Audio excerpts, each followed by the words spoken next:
ہر شخص کو موت کا مزہ چکھنا ہے اور تم کو قیامت کے دن تمہارے اعمال کا پورا پورا بدلہ دیا جائے گا۔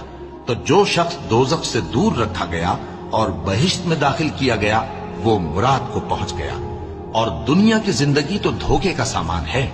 اے اہل ایمان، تمہارے مال و جان میں تمہاری آزمائش ضرور کی جائے گی، اور تم اہل کتاب سے اور ان لوگوں سے جو مشرک ہیں بہت سی ایذا کی باتیں سنو گے۔ تو اگر صبر اور پرہیزگاری کرتے رہو گے تو یہ بڑی ہمت کے کام ہے۔